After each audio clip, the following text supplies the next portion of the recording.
So imagine stepping into this, like, incredibly luxurious mahogany-paneled office in the early 1900s. Oh, right, like a classic vintage setup. Exactly. I mean, there's red ink, meticulously penned on the ledgers, gold lettering on the door, and just this air of, absolute undeniable success. Hmm. And you're sitting there ready to hand over your entire life savings. But what you don't realize is you're sitting across from Yellow Kid Weil. Oh, wow. One of history's absolute greatest con men. Right. And he is basically about to teach us this terrifying lesson about how easily our brains are hijacked by a good suit. So, welcome to today's deep dive. Yeah, it's a good one today. It really is. And this one is custom tailored for you. Yes, you listening right now, if you're someone who wants to cut through all the noise and get to the absolute heart of what truly defines us. Because we have, an incredibly rich set of sources to guide us today. It's a compilation of daily readings titled Day 168, Beneath the Surface. Beneath the Surface. I love that title. Right, and the sheer range of perspectives is what makes this material so compelling. We're pulling from, like you mentioned, the psychological tactics of early 20th century con artists, but also the locker rooms of legendary football coaches, iconic novelists, and even the philosophies of civil rights leaders. It's a completely wild, fascinating mix. Yeah. But it all drives at this one core mission for this deep dive, which is exploring the tension between appearance, the architecture of what is built to be seen, and identity. Like what is actually there when the lights go out. Exactly. So, okay, let's unpack this. I want to start with the very first theme in the text, which is all about the immense power and really the hidden trap of the surface. Yeah, and the source opens with author Robert Greene's analysis of that very con artist you brought up, Yellow Kid Weil. Right, the guy with the mahogany office. Yes. Weil had this profound, albeit deeply manipulative, insight into human psychology. He completely understood that the human eye moves much faster than human judgment. Wait, what does that actually mean in practice, though? Well, basically, when our sensory inputs are overwhelmed by visual markers of authority and success, the fancy office, the nice suit, the critical faculties of our brain literally struggle to keep up. Oh, I see. So he used that red ink and the gold lettering to create these spectacular, totally legitimate-looking documents and offices. He essentially weaponized aesthetics. He absolutely did. Weil understood that color and spectacle can totally substitute for substance as long as the audience is too dazzled to ever actually look past that surface. Wow. Yeah, he completely bypassed logic by speaking directly to the visual cortex. Which, feels incredibly relevant today. Weil's red ink and gold lettering is basically the 1900s version of a heavily filtered social media lifestyle, right? Oh, completely. Or like a startup using endless corporate buzzwords but having no product. It's like building a skyscraper entirely out of reflective glass, but just forgetting to pour a steel foundation. That's a really good way to put it. Because the glass completely dazzles the people walking on the sidewalk, sure. But the second a strong wind hits, like the first moment of real crisis, the whole thing just shatters. Right. Because there is absolutely nothing load-bearing underneath. Right, that structural analogy is super helpful, and the text makes this distinction when we have to recognize that the source material doesn't universally condemn the glass itself. Okay, how so? Well, the sources also bring in Edith Head, who is this legendary Hollywood costume designer, and she talked about dressing for what you want. Oh, right, right. And they include an opening affirmation from Florence Scovel Shinn, which goes, "I do wonderful work in a wonderful way. I give wonderful service for wonderful pay." Okay, but I have to push back a little here. How is that really any different from Weil? Like, is surface craft inherently deceptive? Or is it just a necessary tool for survival in a world that, fundamentally judges books by their covers? That's the core question, isn't it? The distinction really lies in the psychological mechanism and, honestly, the ultimate goal. Edith Head and Florence Scovel Shinn aren't talking about defrauding investors. Fair point. Right. They are talking about presentation as a psychological tool to align the internal self with the external world. It's this concept of enclothed cognition. Enclosed cognition. Yeah, it means the clothes you wear or the words you repeatedly say out loud actually shape the neural pathways that determine how you carry yourself. Well, that's fascinating. Yeah, so framing a presentation well or speaking with confidence are highly effective, necessary skills. The danger, the text argues, isn't in creating the surface. The danger is when the creator of the surface forgets what's underneath. Right. Like what happens when you start believing your own PR? You become your own con mark. Yeah. You completely lose the distinction between the shiny storefront and the actual inventory. Which naturally forces us to ask, I guess, if you spend all this time and energy building that glass facade, what happens to your sense of self if a storm comes and shatters it entirely? Well, the text answers that by taking us into the world of Tony Dungy, the Hall of Fame football coach. Okay, yeah. So Dungy used to run this exercise in his locker room that terrified his players far more than any physical drill or opposing defense ever could. Wait, really? What was it? He would ask these massive, highly successful athletes to just stand up and describe themselves, but with one rule: they were not allowed to mention football. Oh, wow. I can just imagine the dead silence in that room. I mean, these are guys who've been the star athletes since they were, what, 10 years old? Literally their entire lives, yeah. Think about that for a second if you're listening. If your boss or a mentor asked you to do that right now, to describe yourself without mentioning your career or your degrees or your family roles, Right. what would you actually say? It is paralyzing, and Dungy discovered that most of his players had never separated their identity from their role.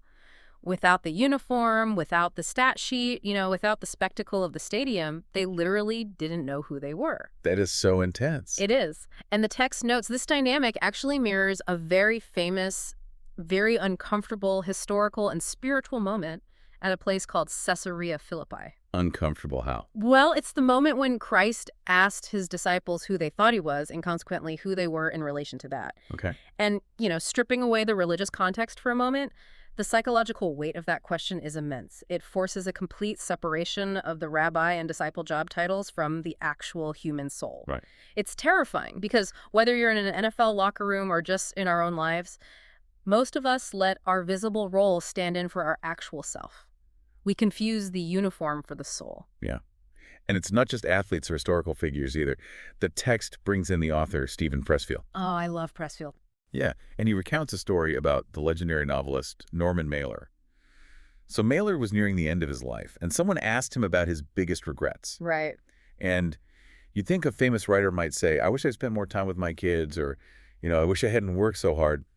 But instead, Mailer said his biggest regret was the 3 or 4 books still unwritten in his head. Yeah, the unwritten books. Wait, I actually find that incredibly depressing. Mailer is literally on his deathbed and he's obsessing over work. How is that a model for a healthy identity? It sounds like toxic hustle culture to the extreme, right? It definitely seems that way on the surface, but Pressfield's argument is actually the exact opposite. He synthesizes Dungy's locker room and Mailer's deathbed to make this really profound point about intrinsic drive. Okay, I'm listening. The unwritten book isn't about capitalism or careerism. It represents the unrealized self. Oh, I see. Yeah, for Mailer, his interior planet revolved around the creation of art. That inner drive was the core of who he was beneath all the fame and the awards. If that interior work is endlessly deferred by, say, distractions or speaking engagements or just protecting a public image, then when the applause finally fades, nothing is left. Ah, so it's about what you are compelled to do when no one is paying you and absolutely no one is watching. Exactly. Which I guess is why Pressfield emphasizes his concept of learning to say no. It's like a defense mechanism. Yes, precisely. You have to aggressively protect your interior work from all those super reasonable sounding invitations that pull you away from building that internal architecture. Because separating the stat sheet from the self requires an active, daily discipline. You have to recognize that your job title is just a temporary condition. The you that exists beneath that title is the only thing that will actually outlast it. Right. But, you can sit in a quiet room and philosophize about your unrealized self all day long. The ultimate test of that hidden identity doesn't happen in a quiet room. No, it definitely doesn't. It happens when the script gets completely thrown out and you have absolutely no control over the optics. And here's where it gets really interesting. Our sources take us back to the year 2010. Baseball. The Detroit Tigers. The Galarraga-Joyce game. This is, hands down, the text's clearest, most visceral test case for everything we've been discussing regarding character. Yeah, so for those who don't follow baseball, Armando Galarraga was a pitcher who was 1 out away from a perfect game. And a perfect game is the rarest, most revered achievement in the sport. It's incredibly difficult to pull off. Right. 26 batters up, 26 batters down, no hits, no walks. The 27th batter hits a routine ground ball. The throw goes to first base. He is clearly, undeniably out. The perfect game is achieved. But the umpire, Jim Joyce, calls him safe. Just a completely devastating blown call. And we really have to remember the context of 2010 here. Instant replay did not exist in Major League Baseball for this type of play. There were no reviews. Exactly. The blown call could not be challenged. It could not be overturned by some booth in New York. The near-perfect game was ruined permanently by a singular human error. And the atmosphere in that stadium was immediately toxic. Players were furious, fans were screaming. But George Raveling's retelling in our source material ignores the anger. Yeah, he focuses on the aftermath. Right. He zooms in on what happened next when the cameras were still rolling, but the PR script was totally destroyed. Mm-hmm. Jim Joyce, the umpire, saw the replay in the locker room after the game. And realized what he'd done. Yeah. And instead of defending his angle or making excuses or hiding behind the umpires union, which he easily could have done, he publicly, tearfully owned the mistake to the press. Just totally owned it. And then the very next day, Armando Galarraga, the guy who was literally robbed of immortality, walked up to home plate to hand Joyce the lineup card. He smiled and just said, "Nobody's perfect." That moment is just breathtaking because it is entirely unmanageable. Two men offered absolutely no do-over, revealed exactly who they were when the outcome could no longer be curated for appearances. I love how this directly contrasts with Yellow Kid Weil, the con artist, from the beginning of our deep dive. Oh, completely. Because Weil relied on people never looking underneath the red ink. The moment things got hot, he skipped town so his facade wouldn't be tested. Right, he ran away. But Joyce and Galarraga were forced to be looked at. They were under a microscope with no PR strategy, no second draft, and literally nowhere to hide. And that contrast reveals the real mechanism of true character. The text brings in this amazing aphorism from Marie von Ebner-Eschenbach about a stopped clock. Oh yeah, the stopped clock. Yeah, a stopped clock looks right twice a day by pure accident. Something can look right indefinitely without ever actually being right. Appearance and truth can coincide, but situational coincidence is not the same as structural integrity. Wow, yeah. Galarraga and Joyce demonstrated structural integrity. Character is not what you project.